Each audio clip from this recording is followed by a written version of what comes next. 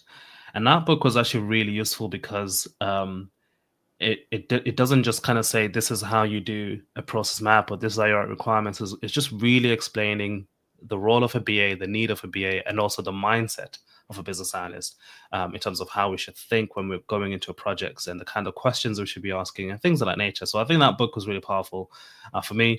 And then obviously from a course perspective, I think the BA Masterminds, the gold membership or the gold offering that you've got has certainly was really impactful in terms of me being able to start to think of myself not just as somebody who has a job title of business analyst, but someone who really thinks of my career as a mini business almost, and just really taking ownership of my career and learning how to sell myself as a BA professional. So that's been really impactful, of course, and obviously making the switch to contracting, which was great.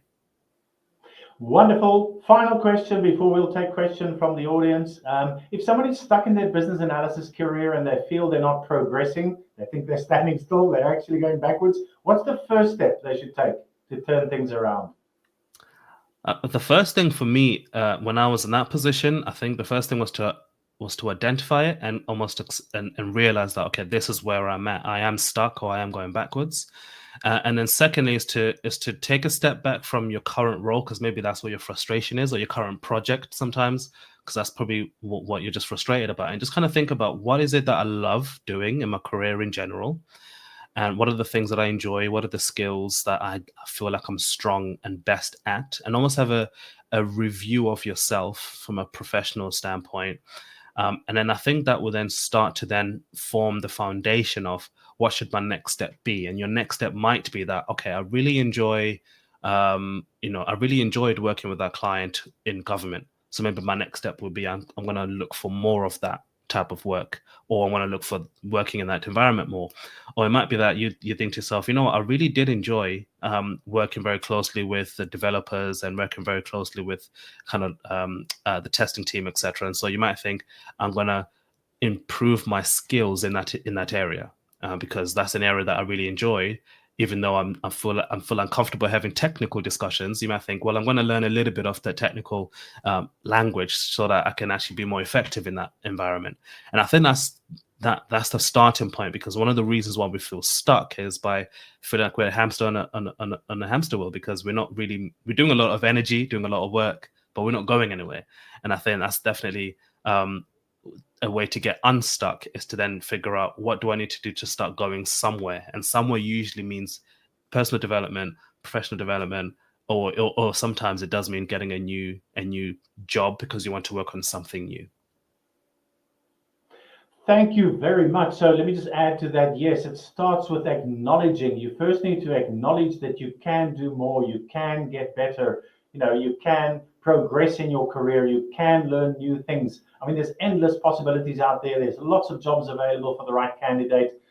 So yes, it's the first step is to awareness and say, I don't like where I am. I want to move forward. Let's go and ask somebody. Let's go and talk to somebody. And in that case, so thank you very much, Thando. I've got some more questions that have popped up on the screen. We'll go through them in the Q&A, but I just want to go through quickly the BA Masterminds, what we do. So we have copper, bronze, silver, gold, platinum, impact. We've got quite a few mentoring programs, and let's just go through some of them quickly. What is gold? So gold we call the Income Elevator Blueprint. It has got a trademark.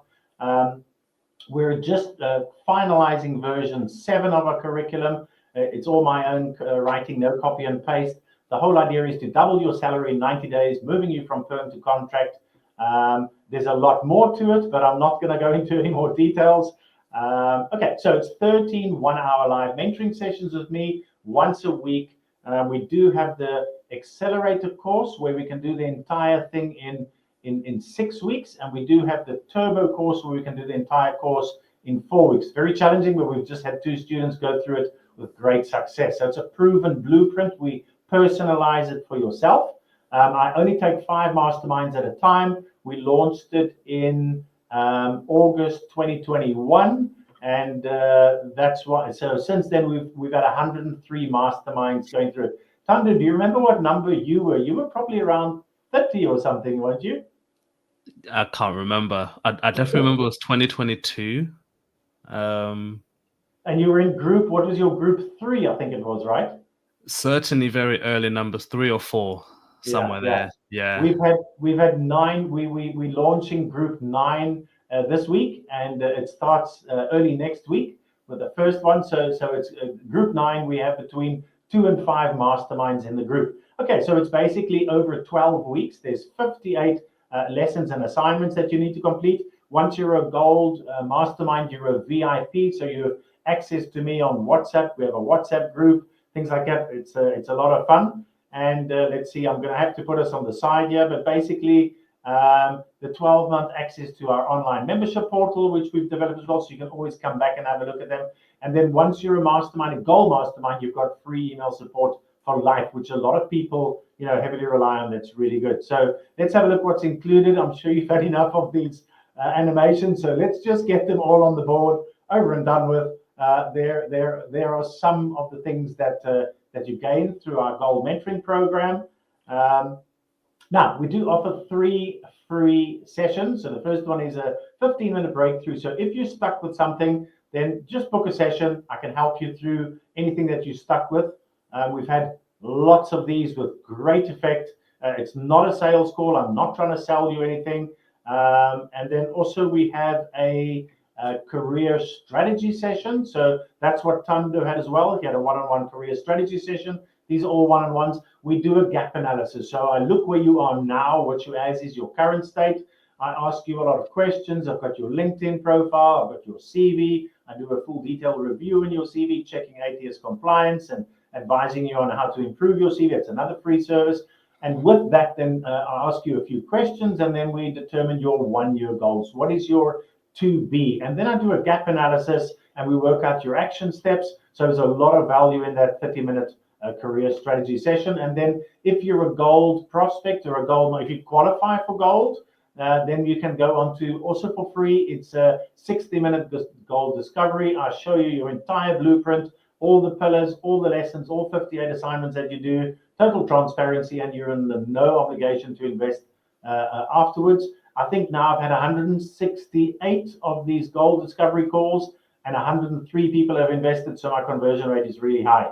All right, there's also a full 14-day money-back guarantee on all our products and services, and we've had no recalls. Nobody's ordered their money back, so I think we're doing a great job. Let's just discuss the one-on-one, the group versus the one-on-one. So the one-on-one, 13 live sessions with me, just you and me. The group is session 1 is one-on-one with me as well, where we determine your goals, your expectations, the benefits, the pain points we need to eradicate. We do some personalization of your roadmap and things like that. And then the 2nd till the 13th session, that is going to be in a group. As I say, between 2 and 5 people. We've had 2. We mostly have 3 or 4 people. It's the same curriculum, the same duration, same outcomes, same benefits. Everything is exactly the same. All right, where are we now? So now we can take questions and answers. So I'm going to bring my esteemed guest Thando back on the screen. Let's work through these questions. Okay, the first one that we got here is from Linda. Are there any technical skills or training need for financial industry? Yes. So I can perhaps answer this one. So during when I was still looking for work in 2018, 2019, I tried to get a job in financial services industry because I wanted to break into it. But it's kind of like if you don't have money, you can't make money. It's one of those catch-22 situations. So you need financial services industry knowledge and experience to secure a high-paying job in financial services industry. So how you can get that? Perhaps you can pivot from firm to consulting, and then from consulting to contracting. And when you're a consultant, you do your first role, no matter what it is. You prove yourself to your line manager, the account manager, and then you let them know that you want financial services industry knowledge. And next time they place from the bench,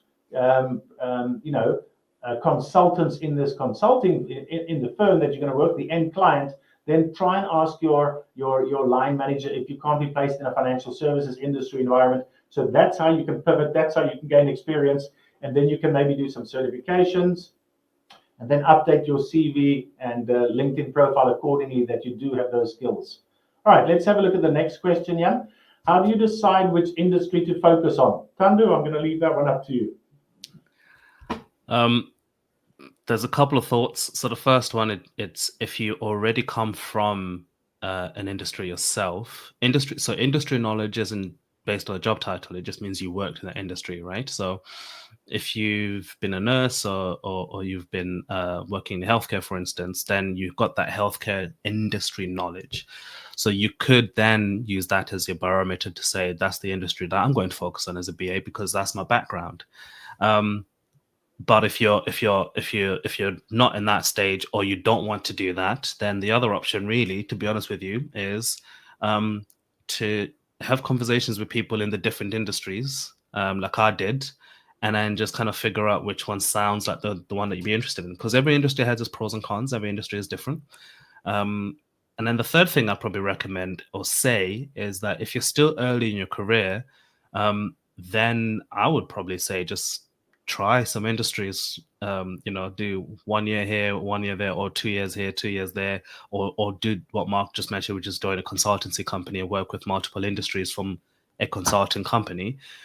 Because the reality is, until you work there, you don't really know. Or until you try, you don't really know as well. So I feel like yeah, this is just one of those things where either you do it that way around, or either you do it based on your background, you do it based on your own experience, or you do it based on other people's experiences. Yes, I think that's a very good answer. I just want to separate some things. So you get sector, firstly, on a very high level. So you first need to decide public sector or private sector. So the public sector, that's the government, the municipal, the traffic department, the fire department, the police, the armed forces, all of that, that's public sector. And then there's private sector. Those are privately owned companies that are going for profit, not for these non-for-profits. And then they're either listed on the London Stock Exchange or they're privately owned. So you need to choose first. And the way to figure that out is again, like Thando said, try both options first and then see which one you like. And then comes the industry. So you get lots of different industries besides financial services and insurance and outsurance. You get telecommunication and transportation and oil and gas and renewable energy and all these different types of industries that you need to decide on. So try a few and usually do it through a process of elimination. Say, well, these are the industries, these what I don't want to work on. And then, like Thando said, speak to people in those industries and ask them what their thoughts are on those industries. And then the next one is the job title. So then you need to make sure that you're going to be a business analyst, so you can climb the corporate ladder by being an intern, then a junior, then a BA, then a senior BA, lead BA, principal BA. You don't have to climb the corporate ladder past senior BA, because the difference between a lead and a senior BA is that a lead BA is a manager and has other BAs reporting under them. But I've got masterminds that are earning £1,200 a day and they're a senior business analyst. You don't have to climb that corporate ladder, to make a lot of money. Okay, great. And then after that comes choosing your niche or your speciality. Perhaps you want to go into Oracle or Salesforce or robotic process automation or artificial intelligence. That you only choose after you're well-rounded, certified senior business analyst in the sector and industry of your choice. Okay, so step by step. Maybe this is a good question for you again, Jair. How well should one prepare themselves with the AI and ML as a business analyst? Well, personally, I think you should learn about AI and machine learning, and at the very least, be utilizing a model, an AI model of sorts. ChatGPT being kind of the most popular one that people speak about, but there's also Copilot, which is a Microsoft one that you can use, which is usually kind of already part of your work, as part of your work package. But I think, learn about it and start using it, because it's one of those things where there will come a time, I believe anyway, where you might start to find that there's AI business analyst jobs specifically, or ML business analyst jobs specifically, and those jobs won't just require you to, at least in my opinion anyway, won't require you to just have a textbook knowledge of AI, but have hands-on experience of at least building a model or using it or understanding how it works, how it thinks, or how to make it think and things like that. Now, I don't believe that AI will replace BAs, kind of like is usually the language people say, but I definitely do think that AI would make you a much better business analyst if you approach it in the right way, because you can also use AI not just as a tool, but even just to improve your business analysis outputs. You can train AI to think like a business analyst and help it kind of support you in your analysis. You can also use AI to learn about the industry, coming back to that previous question. So I think the best way you can prepare yourself is to engage with it and not just bury your head in the sand. Great. I think that's a very good answer. This one's a little bit longer. Okay. Compared to when you started in business analysis, has your view or understanding of what is expected changed from your work experience of the last couple of years? In other words, when you started, so I can answer this quickly while you read that and think of your answer, Thando. So I'm very big with the IIBA, Strategic Alliance Partnership between myself and Business Analyst Masterminds and the IIBA. I've attended in 2017 in person. I have presented in 2020 on the power of a mastermind. And then 2023, I was actually a track chair where I had 7 international speakers underneath me. And then that was in November leading up to International Business Analysis Day. And we had weekly on Monday an hour meeting on on Teams from April. So all the way from April to November to get through the naming and who we're going to invite and how we're going to invite them and shortlisting them and going through their presentations and what we need to do and all these different, the dynamics and the logistics around, hosting one of these business analysis summits. So it was quite rewarding for me in that way. I didn't get paid any money, and I had to do all the travel arrangements and hotels and everything myself. But what I learned there was that data analysis is actually quite a big part of business analysis. So I wasn't even aware of this because I stopped doing business analysis, as a profession in 2019. Now I'm a career strategist and a mentor, and I help with the recruitment arm of things. And if I feel you need some theoretical knowledge or practical training, then I send you off to our strategic alliance partners. So basically, everybody insisted, no, data analysis is quite a big portion of business analysis. And I always thought that's the data analysts and the data scientists. But I guess because, we're working with SQL and Power BI and presenting to management and things like that, like doing a cost versus benefit analysis, we have to understand data as well. So that's one thing that I experienced. Maybe you've experienced something else, Thando?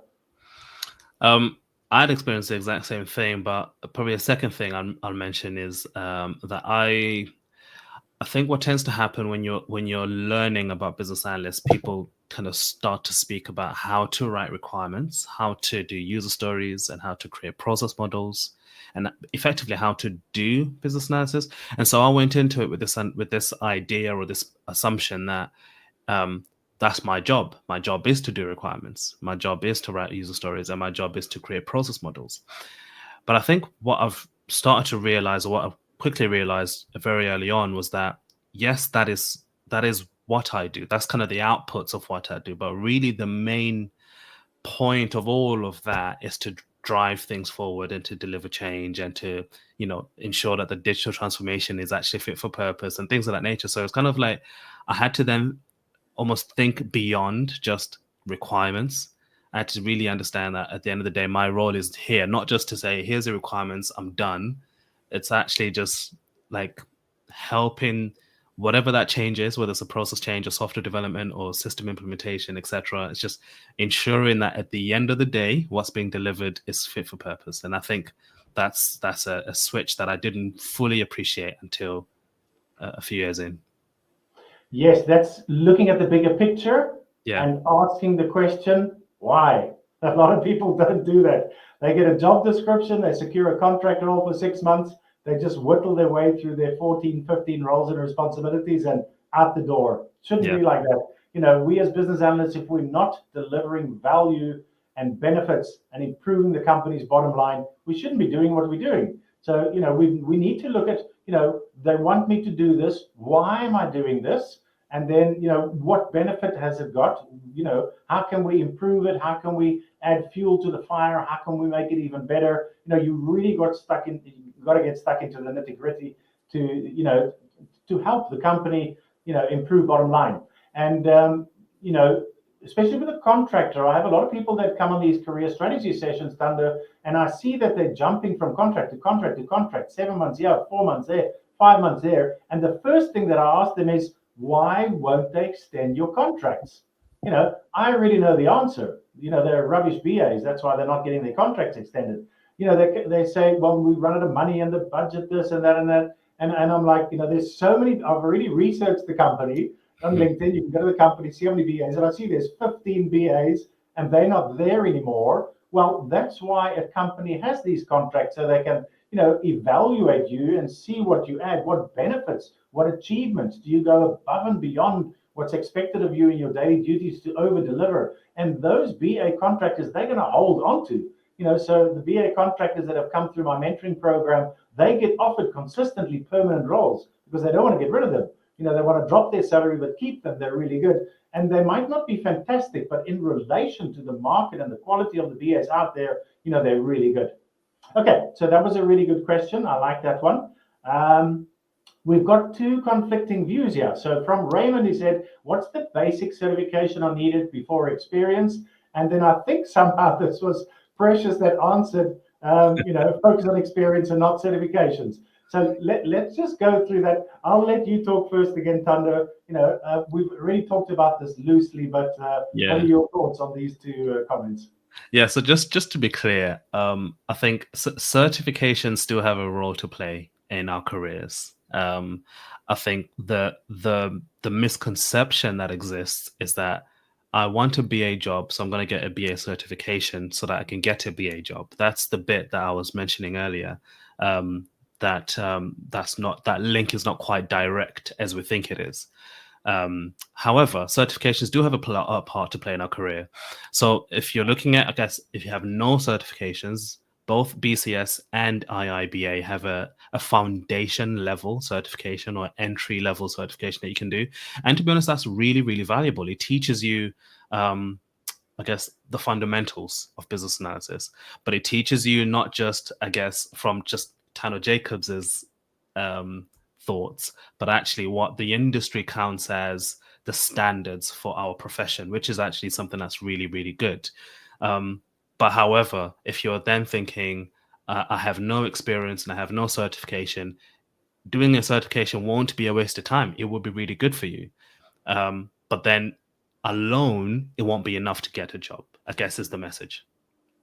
Yeah, okay. So from my point of view, if you want to start in business analysis, it's easier to get certification first because you just throw money at it. With the IIBA route, so Thando mentioned there's starter program. So with the IIBA, there's the ECBA, then the CCBA, and then the CBAP. But to get your CBAP, which is kind of on par with the BCS International Diploma, you need 5+ years working experience as a business analyst, which you haven't got if you're pivoting into business analysis. Whereas the BCS International Diploma in Business Analysis, you can be 14 years old and you can go and get it. There are no prerequisites. It doesn't expire, so that's the easy way in. So I had one of my masterminds, one of my first bronze masterminds, George, and he worked in recruitment and for 3 years, and he's got a degree, not even in IT, and he saw all these BA jobs coming past him, and I was like, £400, £500 a day, I want a piece of this action. So he did his BCS International Diploma first. He hooked up with me, and I think it was about 2 or 3 weeks later, we secured him a €400 a day role for a European bank. That got extended, the contract got extended. And it was through the hidden job market. So for 22 minutes, they talked about football. They didn't even talk about the role, and he got the role. So that's getting the certification first, but that's a different, scenario. The hidden job market's, very easy to get into. But if you don't have certification, then ideally you'll do an internship. So we've got a list of 24, I think it is now, different internships. So there's 3 types of roles. One is an internship where you pay a company to be a business analyst. The other one is a volunteering role where nobody pays each other. And when they start paying you, that's called a job. So with George, he was a volunteer for 2 months, and that's how he got some practical experience, and he got thrown in there, probably because he knows the niche and the industry, the banking industry, maybe something like that. But yes, if you don't have certification and you've got 3 years of experience, we're always going to wonder, the interviewer and the recruiters and the HR and the hiring managers, where did you learn business analysis from? If you didn't learn it in a course and get the certificate of competence that you passed, not a certificate of completion that you fell asleep during Udemy or LinkedIn Learning when it was playing, then they're going to want to know, well, where did you get it? And there's only one way that you could have learned the theoretical knowledge, and that is hand me down. You learn from somebody on the job. And then we're going to think, well, where did that person learn it from? Did they get a course? Did they get certified? Did they, so it's kind of like the Chinese whisper when the word of mouth gets passed that, you're not doing it the right way kind of thing. So yes, recent theoretical knowledge in the form of certification, internationally recognized with authorized training providers.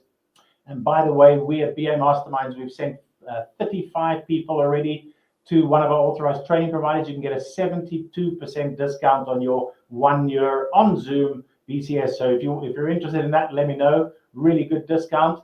Okay, moving on. We have got another question. I just want to ask this one now as well. Going beyond requirement solicitation, ensure the final deliverable truly meets the intended purposes and drives value. So that's a really good statement there by Nicole. Nicole, she's for the IIBA in Zimbabwe, and I had the pleasure of having her on the phone and on a career strategy session. Thando, do you want to give some comments to Nicole's statement over there?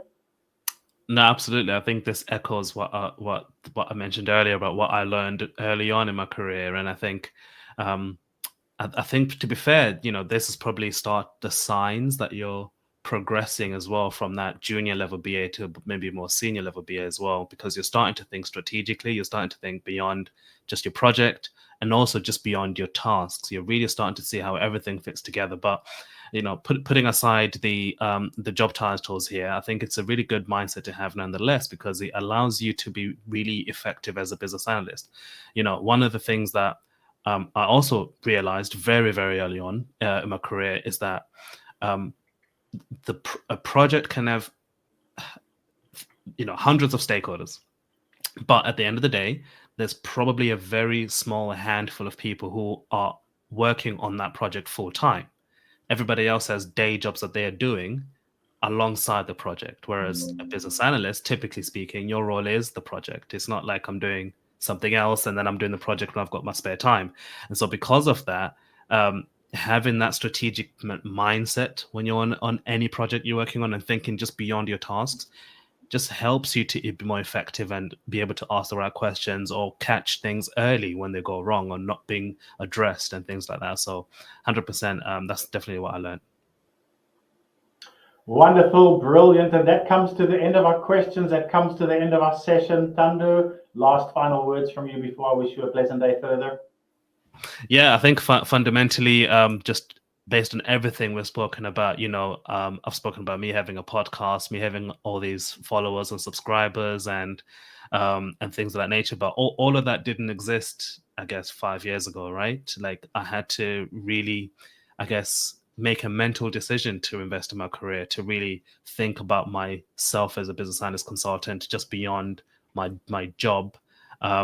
Kind of really having a personal brand in that sense as a BA, and I think that's the starting point. And so maybe that's my final word to you who are listening and watching this. Everything that we're talking about today has been about really owning your career and thinking about yourself beyond just a job title, and think about how you can really be effective in the BA space, in technology in general. And then if you do need the support, you got the likes of Mark who have really good programs at hand to help you with that. But I think everything starts off from you having that mindset of, I'm going to own my career. I'm not going to just go blindly or just kind of follow the wind. I'm really going to take ownership of my career and hold it by the horns and really take it where I wanted to go. Wonderful. Thank you very much, Thando. And it's been a pleasure having you. And I'm looking forward to when is your next podcast going to get released on YouTube? Is it in April or is it going to be in May? It's going to be in April. So coming back in April is it next? Yeah, next week. Yeah, next week's first week of April. So from next week. So watch out for that. I'm really excited. Okay. Got some really good conversations outlined on the pipeline. Brilliant. And Thanks for having me, Thando's also got a newsletter. So if you want to receive notifications every time that there's a new video out, subscribe to his newsletter. And thanks for joining us, everybody. I'll see you soon. Next month, we've got another special guest on. So look forward to that. And have a great day further. Thanks very much, Thando.